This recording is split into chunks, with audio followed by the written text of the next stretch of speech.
Welcome to the AWA Market Minute, breaking down financial, political, and economic events that impact today's retirees.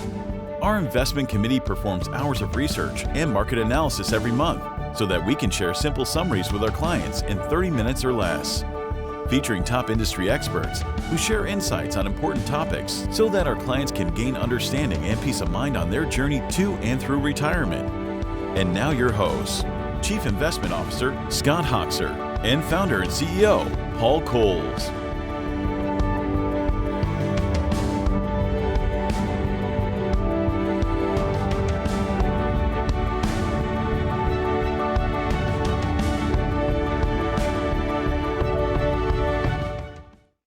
Well, Scott, welcome to the reimagined format for the AWA Market Minute.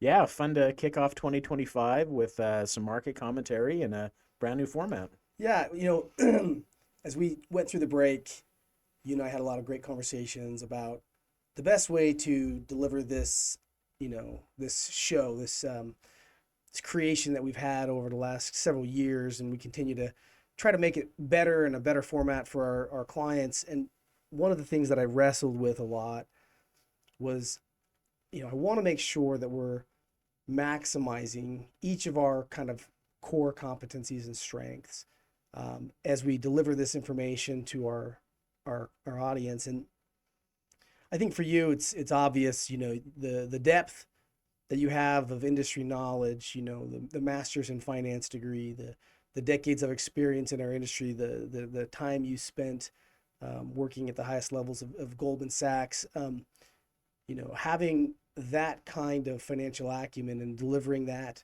to our clients is invaluable.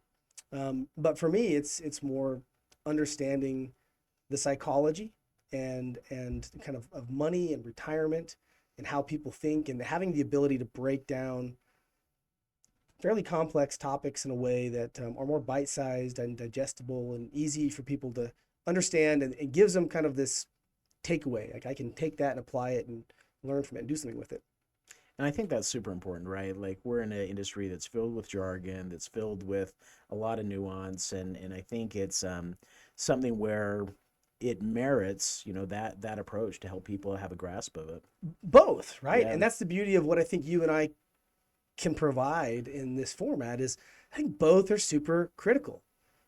People need to have, the appropriate academic education of finance and how it works and what we're trying to accomplish with them and go deep. But then people, we've got individuals who say, look, if you can't break this down to me in a junior high level, maybe even elementary, I'm not going to understand. And I've learned over 2 decades in this industry that no one cares more about, an individual's money than that individual. Yeah.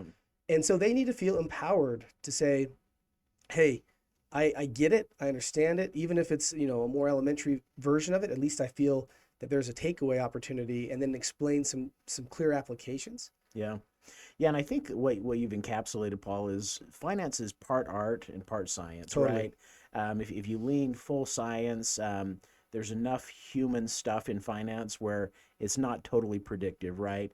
But there is a scientific aspect that can't be neglected. And so I think hopefully we'll strike a good balance with that. I think the other thing that hopefully we'll be able to do with this format is give people insights and perspective beyond what they get in the popular financial press, right? Where we're able to dive into topics sufficiently to really give some people nuggets that they're not going to get, on a, Twitter feed or anything Absolutely. else. And then takeaway applications that are specific Sure. to the audience, right? Yep. Who are kind of individuals and families that are nearing retirement and maybe already into retirement, Yep. and give them some clear takeaways and that they can say, okay, I can apply that and it'll make my situation a little easier, a little smoother. Now, this is a tall order. We've got an audience of people that will be listening and watching that are, some engineers that like to go super deep, and then we've got, other individuals that say, hey, just break it down to me in a really simple way and keep me entertained. And you and I feel up to the task. And what inspired me to be able to accomplish this feat was a video I saw recently of an individual who was trying to, accomplish 3 or maybe even 4 objectives that were competing for his resources. Could he do it all at once? Let's watch the video together, and this will be inspiring for everyone. Yeah. Okay, so here we've got an individual who's catching a fly ball. Okay, now we'll just hit repeat on this a couple times so I can explain what's going on. He's holding a baby in one hand and a beer in the other hand, and he has to make a decision. Do I drop the beer to catch the fly ball, or do I drop the baby to catch the fly ball? And he goes with the option of dropping the baby to his hip, reaches down, catches the baby with his forearm, all the while never dropping the beer. Now the people around him, you can just see, are amazed that he accomplished all of this without neglecting any one of his responsibilities. Look at that. It's pretty incredible. Okay, so that's good. We'll end it there. So, Scott?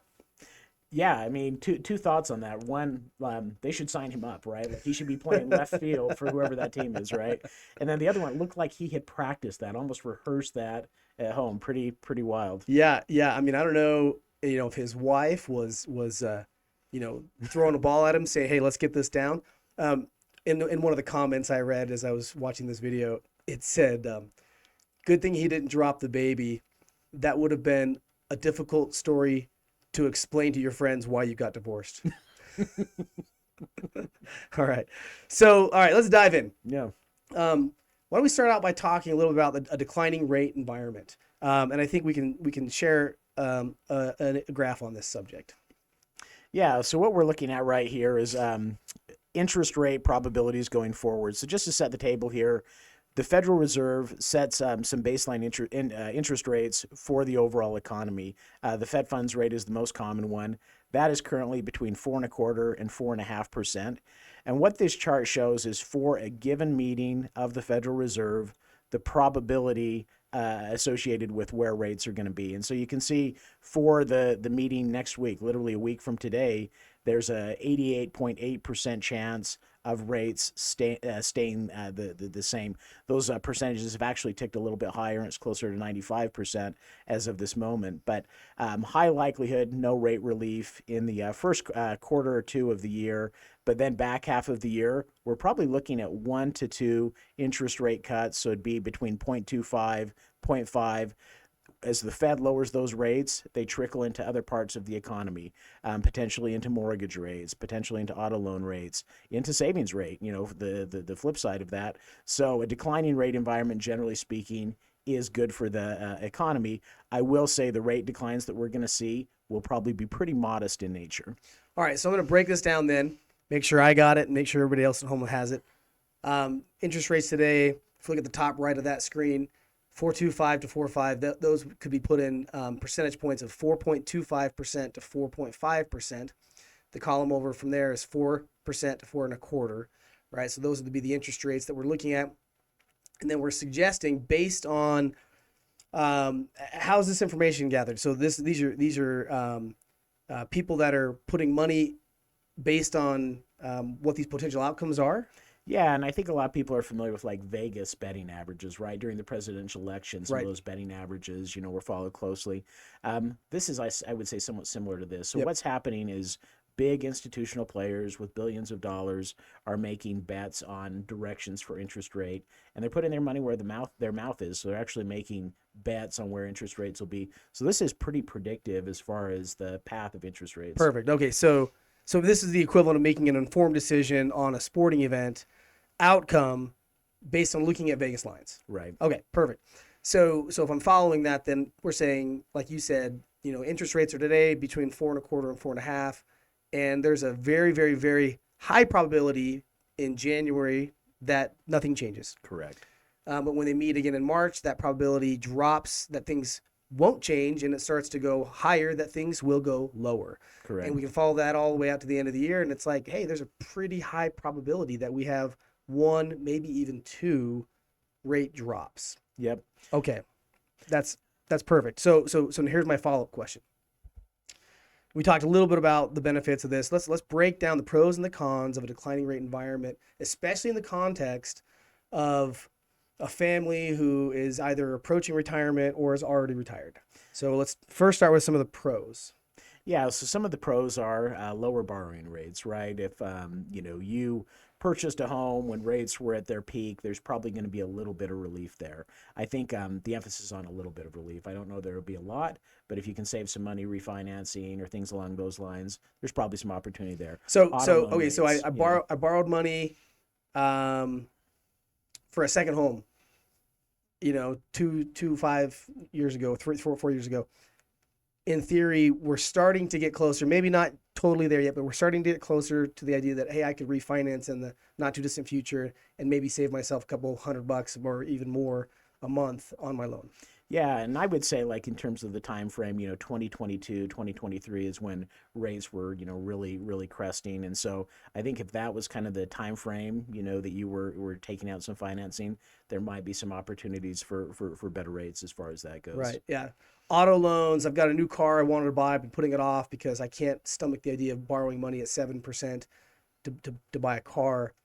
That might give us an opportunity in the next 12 months plus to say, hey, I can actually go buy a car and feel like I'm paying reasonable monthly rates on that. Right. No, that's exactly right, Paul. And I think it's an important time though for consumers as well to recognize the rates that we were seeing through the late, 20 teens into, 2020, 2021. Those are probably never going to come back. Right. So if we're waiting for a 3% mortgage again, that might not happen again in our lifetime. Yeah. Right. That could be the stuff we tell our grandkids about. Yeah. So I think, readjusting our thinking to, hey, a 5% mortgage would be awfully good. Yeah. And by historical standards, it would. So, and we're not saying like, hey, that's where it's going to land, but I think people need to re-anchor their expectations as far as what a reasonable interest rate is. I think that's a super healthy way to frame that. It's like, hey, if we've anchored to 3% and said that's what rates should be at before we are willing to buy something, then we're probably never going to buy anything again, at least not for a long time, if ever. Yep. So yeah, I think that's a healthy way. So what are some of the cons of a declining interest rate environment? So savers are harmed, right? So right now, I think a lot of people have been encouraged by the ability to have a CD at 5%, to have a money market account that's paying 4%. Those things have been an anomaly compared to what we've seen over the past 2 decades. If we have a declining rate environment, those rates might not be as attractive on things like CDs and bank savings accounts, and even on bonds. That might not be as attractive from a pure yield perspective, and so people might need to look to other vehicles to try and capture some growth. Right. I think it's going to be harder to get those decent returns. I think people have been noticing this. I've got a lot of feedback from clients where a year ago they'd say, I'm just going to be in a holding pattern on some CDs for now, and I'd say that looks fantastic. And now the general feedback is, hey, as I've gone back to renew my rates, the banks aren't being nearly as nice to me as they were last year. And the concern while looking at that chart is that will continue to be the trend going forward. It's going to get a little less attractive. So you got to find places outside of some of those places, CDs and bonds and even annuities. This is a conversation that I think is interesting. We have seen insurance vehicles like annuities. Man, there were some really attractive payout rates. We had individuals that we knew that were taking pensions from their employers, and rather than taking the monthly payment option, they could take the lump sum rollout and then put it right back into an annuity and take their payout option and get, in some cases, a 30 to 40% increase in their monthly payment with additional benefits that they weren't going to get through the pension plan, right? Like a death benefit should they pass away kind of thing.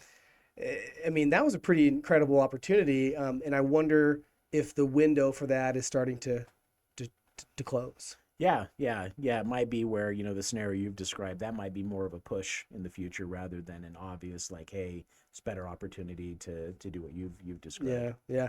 And then I think ultimately it adjusts the way we have to think about cash flow planning in retirement, right? So if we've got an individual who maybe they're more conservative on the way they want to, invest and structure their portfolio, and they say, hey, I could, put a bunch of money in CDs and make it 5 and 6%.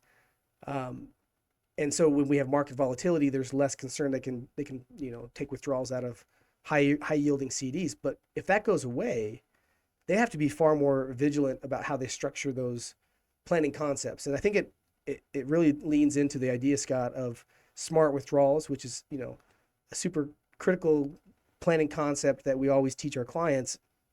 Having bucketed approach to money, right? A gray bucket, a green bucket, a yellow bucket, and a red bucket, where we can then pick where we take our withdrawals from, given any market situation. We allow ourselves the flexibility to take a distribution even during a down market without selling an asset at a loss. And in a declining rate environment, we have to be very disciplined about how we structure that. Yeah. And I think in 2025, given the complexity of the investing landscape, and this is held throughout time, there's not a silver bullet as it pertains to investing, right? Every asset class has some pros and cons. And when uncertainty is relatively high, you want to have broader exposure to different asset classes.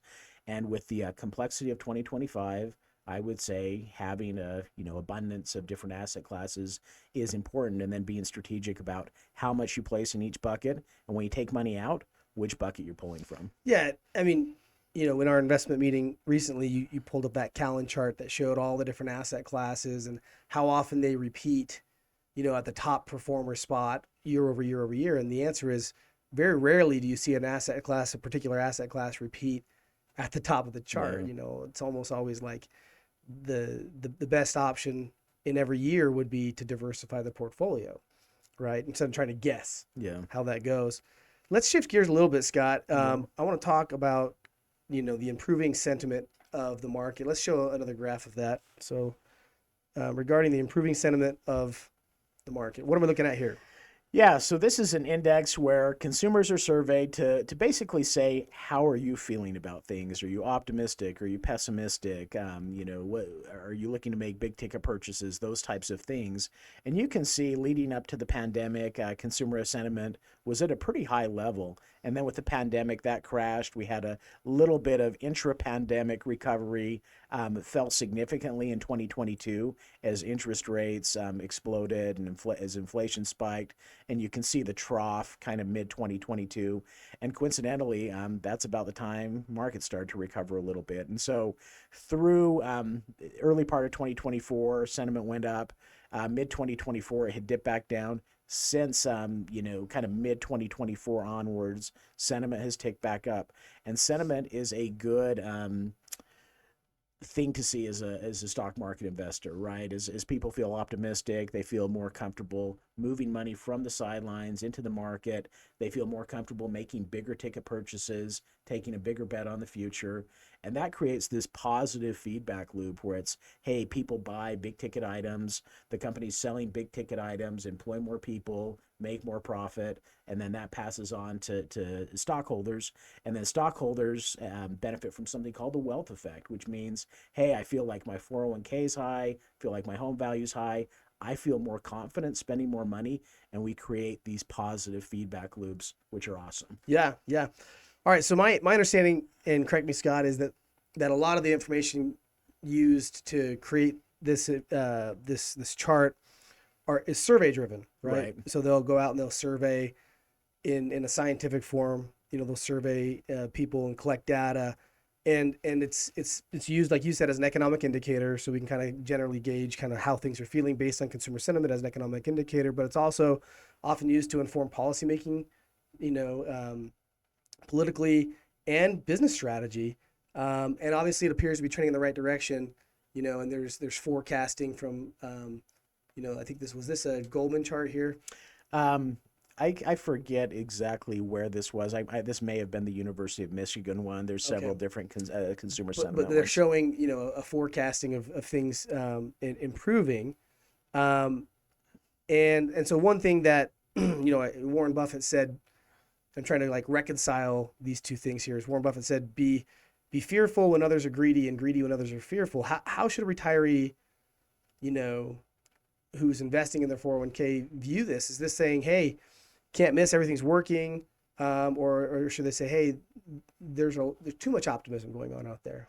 Yeah, no, it's a great question. And there's a weird dichotomy right now where people aren't super optimistic, generally speaking, although to, that chart's point, it is improving.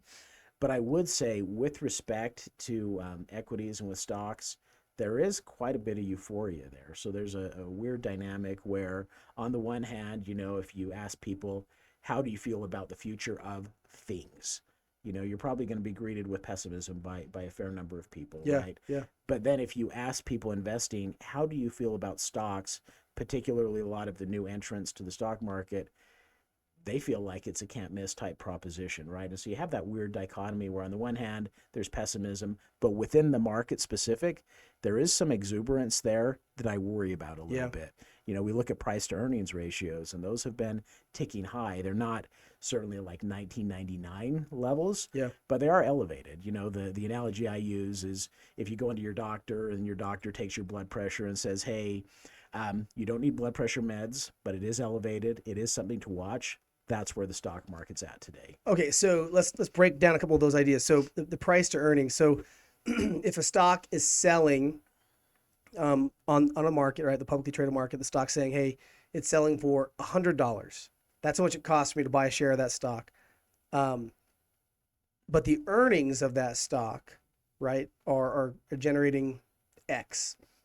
Then in order for me to come up with what they call the price to earnings, I'm saying I got to figure out how much earnings I'm being generated per for that price, the price to the earnings. And so if that number is starting to spread high, it's saying, hey, the actual cost of this stock is pretty low compared to how much it's earning. Sorry, other way around. If the number's trading high, it's saying, hey, we're spending a lot of money to buy something that's not giving us a lot of earnings. Right. It's trading higher than what you would probably justify based on the amount of earnings it's giving us. So a good example of this would be like, I'm spending $80,000 on a Toyota Corolla, and you're saying, why would I do that? That seems really overpriced, right?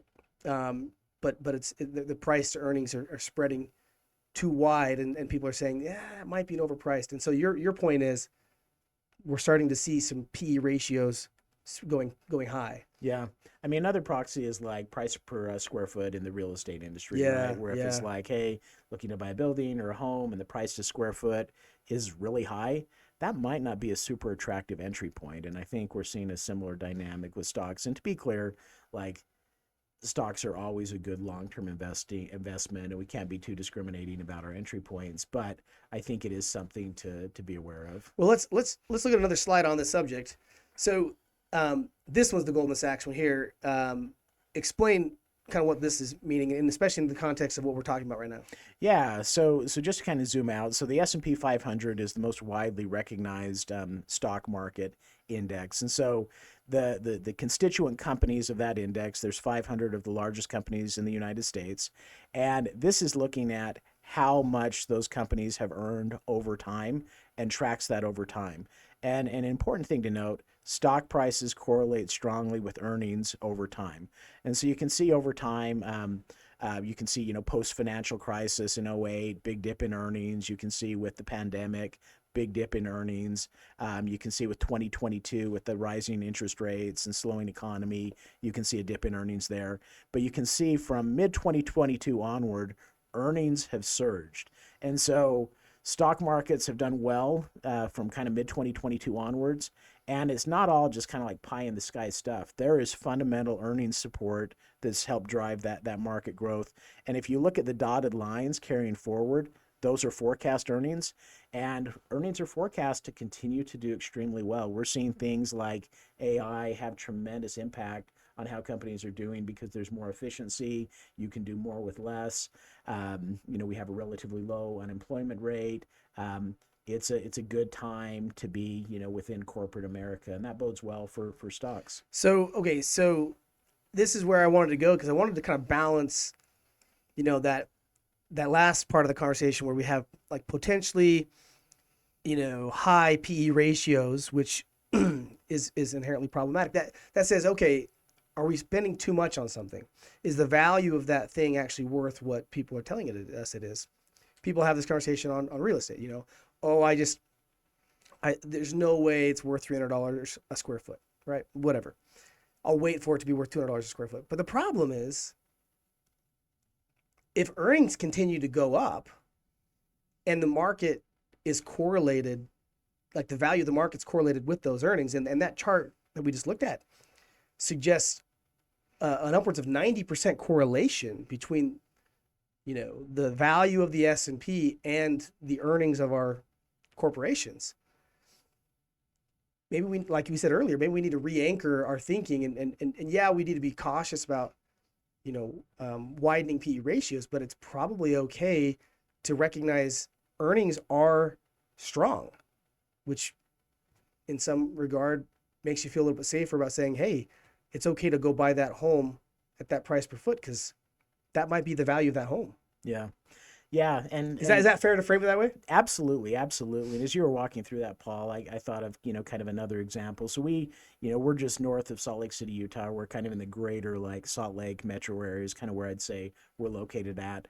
And north and south of Salt Lake City, there's something called the Wasatch Front, and there's huge net migration into Utah, right? And it's pushed home prices through the roof. And one could look at the home prices in Utah right now and say, boy, that's way too expensive right now. But forecasts say, hey, net migration into Utah is going to continue unabated. We have limited kind of geographical areas to continue to expand. And so a home purchase in Utah might not be a bad investment. And I think it's similar with stock markets, where you look at certain companies and you say, hey, they are going to capitalize on, be it AI or other things to such a degree that I'm willing to pay a premium for it. Yeah. So we talk about frothy markets, and we're balancing this conversation out with actual earnings. So frothy markets meaning, like, if I looked at a bottle, a glass, right, and I pour a beer or root beer or whatever into a glass, that head, the foamy part, it takes up the glass, but all it really means is I've got less liquid in that glass, because a lot of that's not drinkable. It's just the foam on the top. Yeah. So that's what a frothy market would indicate. It's like, hey, there might be a valuation going on out here that appears to be higher, but the reality is there's a lot less liquid in that glass to drink than you think there is. Right. Because there's that frothy part of the top. And so this is the fear, but then, so we look at things like the S&P 500, and we say, okay, you've got the Magnificent Seven, which are, these 7 big tech stocks, right? NVIDIA and Apple and Amazon, and these guys are driving, what is it? You said the other day, 60+%? Yeah, so they comprise, north of 30% of the index right now, and last year their return was 66% collectively. So pretty staggering. Staggering. And so the fear is, okay, is there a real value there, or are we all just being overly optimistic about those stocks? Yeah. And if there's real value there, then, hey, that makes sense. We want to participate. But if we're being overly optimistic, they're the ones who are going to really pull that market back down if there is, in fact, a reality check. Yeah. Yeah. And this is kind of like the old, like, two things can be true at once, like, conversation, right? Where AI is going to be super impactful in the future, but there's also a possibility that there's been over exuberance in the AI space, right? Yeah. Where it's like, hey, is there a possibility data centers have been overbuilt? GPU consumption has been, brought forward, and if that's the case, we might be, in the froth and not as much in the liquid. Yeah. So all right. So I just want to balance that out one more time. With earnings, right? So the earnings are happening kind of right now as we speak. We're seeing, and they're positive, right? We're seeing some good earnings reports yesterday and today. Netflix released their earnings yesterday, and they were higher than anticipated. We had Johnson & Johnson, Procter & Gamble. I mean, Tesla's supposed to come out here in a couple of days. And all reports are indicating earnings are strong right now. Is that fair? Yep, absolutely. So we think about that as we, build out a portfolio. Scott, just the couple minutes we've got left, let's hit on some of our fears, and then let's try to end on a positive note. So what are some of the biggest concerns we've got when we look at 2025? Yeah, so three things like come to mind for me. One is the world is a chaotic place, right? Geopolitically, there's a lot going on, and we need to kind of see how things unravel, or not unravel, hopefully, but how things kind of Play evolve. out. Yeah, in the Middle East, Russia, Ukraine, China, Taiwan, those types of things. So that's concern number one. Concern number two is going to be around tariff policy, right? Tariff policy is something where, in certain instances, tariffs are totally justified, but blanket, tariffs broadly applied at high rates, those are potentially inflationary. Markets have responded well in the past, day or so post inauguration, because it does look like tariffs are going to be potentially more of a bargaining chip with our trading partners, and maybe a little bit more surgical and precise rather than broad unilateral tariffs. And markets have responded positively to that. So we're gonna bully people into what we want. That's what we need. Just kidding. That's what we're seeing, right? And then the last thing I think is, as far as what keeps me up at night, is the situation of the United States finances, right? We are the most important economy in the world. As the United States goes, so goes the rest of the world, and we're in a bad fiscal situation, and may be in that situation for the foreseeable future. $36 trillion in debt. Let's and look at that. Let's counting. look at that. So Yeah. we've got this. Yeah. So, kind of a sobering chart. So, $36 trillion and counting, and you can see below that headline a debt number, our annual federal spending, which is about $7 trillion a year, which theoretically is about $2 trillion over budget. So that $200 trillion over budget, that gets financed by borrowing, and so that amount gets added to the deficit. But one thing I think that's lost on people, or added to the debt. One thing that's lost on people, though, is spending cuts have been talked about broadly. In this past political season, a lot of our national spending is already earmarked and spoken for. So you can see Medicare, Medicaid, it counts for a big chunk. Social Security counts for a big chunk. Defense spending is significant, and defense spending is forecast to go quite a bit higher to respond to some of the global threats. And then the interest on our debt, this one's the real kicker, $1 trillion annually is being paid on interest expense at historically pretty low rate levels. If we saw a spike in interest rates, that interest on debt, as debt gets rolled over, could be even higher. So when we add all that up, 70% of our annual spending is accounted for on the first fiscal day of the year.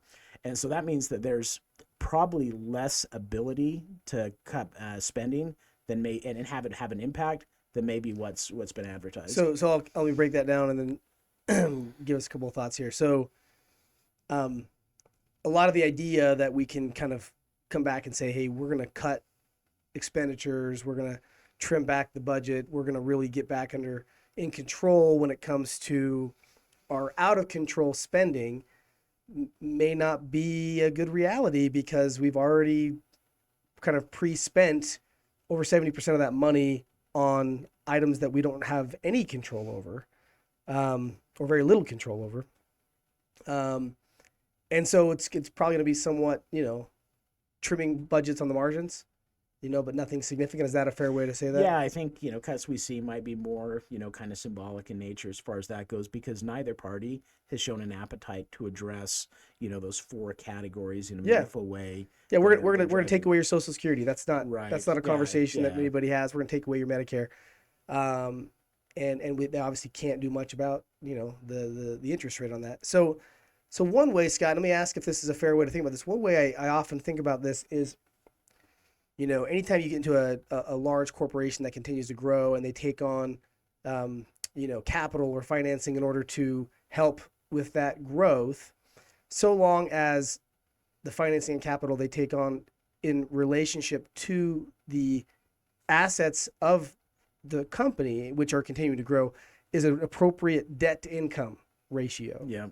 Then it doesn't feel like that company would be unhealthy to take on some of that debt in order to continue to support its endeavors as a corporation. Is that fair? Absolutely, Paul. And I think that's a great analogy. Another one would be someone buys a home and is like pretty house poor. Like the income at the time they buy the home isn't great relative to the cost of the home.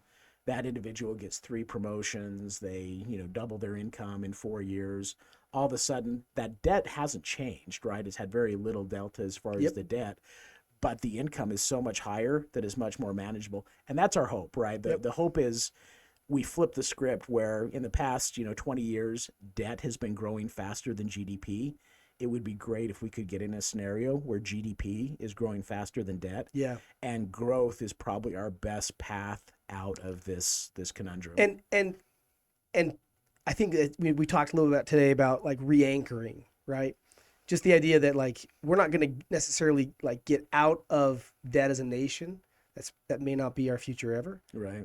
But to be able to afford the home we're in without any question at all, because of what's being produced, the home is more than appropriate to own, given all the resources and income that we have to justify that. And so that would be more like we got ourselves in a more manageable situation. Certainly less fear involved in that. So yeah, I think the positive note that Scott, I want to make sure we're ending on is just the opportunity, that individuals have today. We have a tremendous abundance in our nation, and there's an opportunity for people to say, hey, I want to retire, and I don't need to live in a state of constant fear. Yeah, there's going to be an absolute need to chart out that course, because it's not going to be foolproof. You're going to need to chart out a course that says, hey, there are real threats out there on the horizon that could, stop me from enjoying this next chapter of my life. And I need to mitigate those threats. I need to be aware of them. I need to plan for those. I need to do my best to ensure that I'm not walking into something blindly. But that doesn't negate the opportunity to say there are some beautiful, moments ahead in retirement. And as a nation, I think we can absolutely continue to be on a course where we can thrive as a nation. We're not suggesting that, hey, now's a bad time to retire or now's a bad time to enjoy this next chapter of your life. We're just suggesting as you retire and as you enjoy this next chapter, do it with a good plan. Yeah. Yeah. And I think, the difference in 2025 versus, 1985 is there's a lot more complexity today. But are there opportunities? Absolutely. They abound, right? But I think to take advantage of those opportunities, it requires better planning and it requires more intentionality. But wholeheartedly agree, Paul. I think this is, a time of, tremendous opportunity for those who are, stepping out of the workforce. Yeah, absolutely. Well, Scott, this was fun. Yeah. I appreciate you coming, letting us, pick your brain on the academic side. And I think, a lot of value for everybody who gets a chance to listen and learn. So let's do it again next month. Absolutely. Okay, thanks. Thanks.